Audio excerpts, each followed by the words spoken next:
এইটো আমাৰ মানে যিটো ইনফ্ৰাষ্ট্ৰাকচাৰ আমি গভৰ্ণমেণ্টে ডেভেলপ কৰি আছে মডাৰ্ণাইজেশ্যন স্কিমৰ আণ্ডাৰত। এক বছৰ হৈ গৈছিলে, থানা বনোৱা হৈ গৈছিলে, কিছুমান কাম বাকী আছিলে, এইটো আহি আমি আৰম্ভ কৰি, এইটো বহুত পুৰণা 1965তে হোৱা আউটপোষ্ট। সেইটো সময়ত গোলাঘাট জিলা আছিলে আৰু শিৱসাগৰ চাব ডিভিজনহে আছিলে।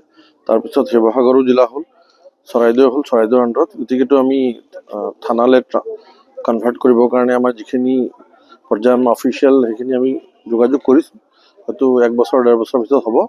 আৰু ইনফ্ৰাষ্ট্ৰাকচাৰটো যিখিনি হৈছে সেইখিনি আমি ভালকৈ যাতে চবৰে ব্যৱস্থা, চাইল্ডৰ কাৰণে বেলেগ ৰুম, ৱমেনৰ কাউন্সিলৰ কাৰণে বেলেগ ৰুম আমি বনাইছোঁ, ইয়াতে আছে। আৰু আমাৰ কনষ্টেণ্ট মনিটৰিং আৰু ছুপাৰভিজনটো থাকে। কি কেছ আহে ইচ এণ্ড এভৰি কেছ আমি চাওঁ। তো আমাৰ কেছৰ পৰিমাণো আমি কমাবলৈ সক্ষম হৈছোঁ। আৰু আগন্তুক দিনত আমি যাতে ভালকৈ আমি তদন্ত কৰিব পাৰোঁ, কেছ অহাৰ লগে লগে টাইমৰ ভিতৰত কৰিব পাৰোঁ, কোৰ্টলৈ পঠাব পাৰোঁ, আৰু কোৰ্টত যাতে আমি সাক্ষীখিনিক ভালকৈ আমি যাতে সাক্ষী দিয়ে আৰু কনভিকশ্যনটো আমি বঢ়াবৰ কাৰণে যিটো চেষ্টা কৰিব লাগে সেইটো আমি অব্যাহত ৰাখিছোঁ। আৰু ৰাইজৰ সহায় কৰিছে আমাক। আৰু যিহেতুকে যিকোনো ঘটনা হ'লে আমি ইমিডিয়েটলি গম পাওঁ, আপোনালোকেও হেল্প কৰিছে। আৰু সকলো ৰাইজক অনুৰোধ মোৰ যাতে আগন্তুক দিনত তেওঁলোকে আমাক তেনেকৈ ধৰণে সহায় কৰক, যাতে আমি ক্ৰাইমটো নিৰ্মূল কৰিব পাৰোঁ।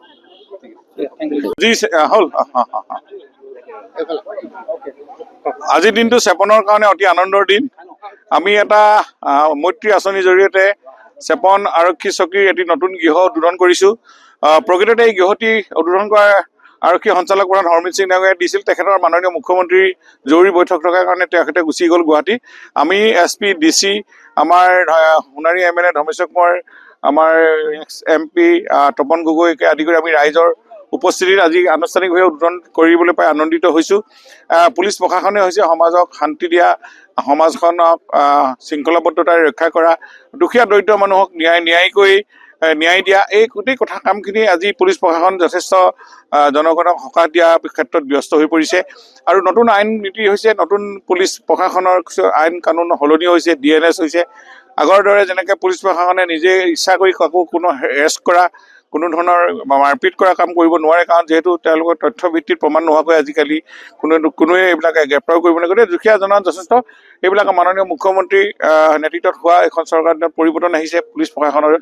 খুব আনন্দ পাইছে ৰাইজে, ধন্যবাদ পাইছে। আজি পুলিচ প্ৰশাসনৰ বিষয়াসকলো ইয়াত উপস্থিত আছে। আৰু আমাৰ এটা ভাল খবৰ যে আমাৰ ডিষ্ট্ৰিক্টখনতে থানাৰ আজি গোচৰৰ সংখ্যা কমি গৈছে একেবাৰে। এতিয়া এখন জিলাত মাত্ৰ 45টা গোচৰ যোৱা মাহতে ৰেজিষ্ট্ৰেশ্যন হৈছে।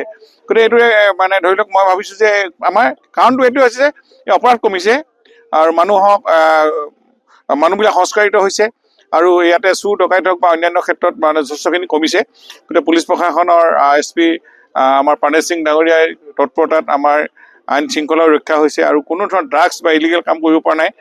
আৰু গোটেই প্ৰশাসনৰ ওপৰতে নিৰ্ভৰ কৰে আইন শৃংখলা, ক'ৰবাত দুৰ্নীতি নিৰ্মূল কৰা, বিভিন্ন ধৰণে বলীয়া দুৰ্বলীক অত্যাচাৰ কৰা, এইবিলাক ক্ষেত্ৰত যাতে চোকা দৃষ্টি ৰাখে আমি পুলিচ প্ৰশাসনৰ মানে পুনৰবাৰ অনুৰোধ কৰিছোঁ। সাধাৰণ মানুহে যাতে তেওঁলোকক এটা বন্ধুত্বমূলক হিচাপে সাক্ষাৎ কৰিব পাৰে। গতিকে এনেকুৱা আন্তঃগাঁথনিৰে এইবিলাকে সম্ভৱ হৈ উঠিব। মই ভাবোঁ তাতে আমাৰ ইয়াতে ৰাইজ আহিলে বহিব পৰীয়াকৈ ধুনীয়াকৈ তেওঁলোকে থকা বোৱাৰ ব্যৱস্থা কৰা হৈছে। নতুন মৈত্ৰী আঁচনিৰ এইবিলাক গৃহ নিৰ্মাণে আমাৰ পুলিচ প্ৰশাসনটোক আদি উন্নতি শিখৰলৈ লৈ গৈছে, আৰু জনগণক সকাহ পাব। কাৰণ পুলিচ প্ৰশাসনটোৰ ওপৰতেই এখন ৰাজ্যৰ উন্নতি নিৰ্ভৰ কৰে। আমাৰ পুলিচ প্ৰশাসন যথেষ্ট আজিৰ তাৰিখত সক্ৰিয়, আৰু তেওঁলোক সাধাৰণৰ লগত একত্ৰীকৰণেৰে আজি লগ হৈ আলোচনা কৰিব পৰা ব্যৱস্থা হৈছে। আগতে পুলিচ দেখিলে লৰ মাৰে, এতিয়া পুলিচ দেখিলে ওচৰলৈ গুচি আহে ৰাইজ, চেল্ফি মাৰো চাহ বুলি। সিমানখিনিলৈকে আন্তৰিকতাটো আহিছে। এইবিলাকে হৈছে প্ৰশাসনটোক আগবাঢ়ি নিয়াৰ ক্ষেত্ৰত এক অন্যতম পদক্ষেপ। আৰু আমাৰ চৰকাৰে আমি এই মুখ্যমন্ত্ৰীৰ নেতৃত্বত এনেকুৱা ধৰণৰ পুলিচ প্ৰশাসনটো আমি পৰিৱৰ্তন হোৱা দেখিবলৈ পোৱা গৈছে। যিহেতু দেখা গৈছে মৰাণ অঞ্চলত প্ৰশাসনৰ কথা যেতিয়া আপুনি ক'লে, মৰাণ অঞ্চলত অবৈধ সুৰাৰ বিপণী কেন্দ্ৰ এতিয়া অবৈধ হোৱাটো জনগণৰ হাততো নিৰ্ভৰ কৰে। আমি জনসাধাৰণে সঠিকভাৱে ইনফৰ্মেশ্যন দিলে পুলিচ প্ৰশাসনে নিশ্চয় এইবিলাকত একে ঘণ্টাৰ ভিতৰতে কাৰ্য কৰিব পাৰে। আমি দেখিছোঁ, মই মিটিঙত কৈছোঁ, এখন স্কুটি ইয়াতে খুমটাই 10 মিনিটৰ ভিতৰত গৈ কাকতিবাৰীত তেওঁলোকক কেপচাৰ কৰিব পাৰিছে। সেই চোৰকো ধৰিছে, জেলত পঠিয়াইছে, আৰু সেইখনো ৰিকভাৰ কৰি দিব পৰা হৈছে। গতিকে এনেকুৱা ধৰণে খালী ইনফৰ্মেশ্যন সঠিক হ'ব লাগে। ইয়াতে VDP হওক বা গাঁৱৰ প্ৰধান হওক বা যিবোৰে তথ্য যোগান ধৰে তেওঁলোকে সঠিকভাৱে যোগান ধৰিব লাগে। সঠিকভাৱে যোগান ধৰিলে কোনো পুলিচ প্ৰশাসনে 1 ঘণ্টা আৰু 1 মিনিটো ৰৈ নাথাকে। তেওঁলোকে এইবিলাক ক্ষেত্ৰত সক্ৰিয় হৈ আছে, আমি নিজেই দেখিছোঁ। আমি পুলিচ প্ৰশাসনৰ লগত যেতিয়া কথা আমি পাতোঁ বা এনেকুৱা ধৰণৰ কথাবিলাক অৱগত হোৱাৰ লগে লগে তেওঁলোকে এইবিলাক ক'ৰবাত মানুহৰ কাজিয়া পাচল নিয়ন্ত্ৰণ কৰা হওক, কিবা হওক বা এনেকুৱা ধৰণৰ ক্ষেত্ৰত। আৰু ড্ৰাগছ পালেতো আমি লগে লগে খবৰ দিওঁ, লগে লগে কেপচাৰ হৈছে। এতিয়া ড্ৰাগছ ইয়াত বেহাৰটো কমি গৈছে, যথেষ্ট কমিছে, আৰু অবৈধ সুৰাও যথেষ্ট কমিছে, আৰু এতিয়া চব লিগেলাইজ হৈ গৈছে। এতিয়া আমি পাৰ্মিশ্যন দিছে। ধাবাসমূহত কিন্তু উপলব্ধ, প্ৰতিখন ধাবাতে উপলব্ধ। ধাবাত আছে, তেওঁলোকৰ এইটো এক্সাইজ এটা ডিপাৰ্টমেণ্ট আছে। এক্সাইজ ডিপাৰ্টমেণ্টটোৱে এইবিলাক কিন্তু পুলিচে বিশেষকৈ সেইবোৰ কাৰণতে আছে দুৰ্ঘটনা। হয়, দুৰ্ঘটনা বৃদ্ধি আৰু সেইটো এটা কাম। আৰু ৰাস্তা পদূলিবিলাক ভাল হৈছে, আৰু ইয়াতে দুৰ্ঘটনা হোৱাৰ কাৰণটো কণ্ট্ৰল কৰিব লাগিব। ৰোড ছেফটি এটা উইক হয়।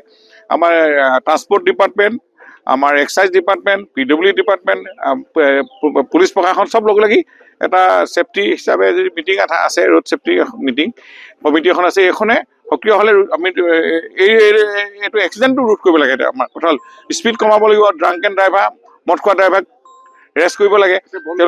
এতিয়া বন্ধু এতিয়াতো যথেষ্টখিনি SOP আহিছে গভৰ্ণমেণ্টৰ পৰা। এইখিনিত পুলিচ প্ৰশাসন আৰু এক্সাইজ ডিপাৰ্টমেণ্টে নিশ্চয় তেওঁলোকৰ ষ্টেপ ল'ব বুলি মই আশা ৰাখিছোঁ। ধন্যবাদ। ইয়াতে যিকোনো খবৰৰ বাবে যোগাযোগ কৰক আমাৰ এই নম্বৰত 9181 307 221।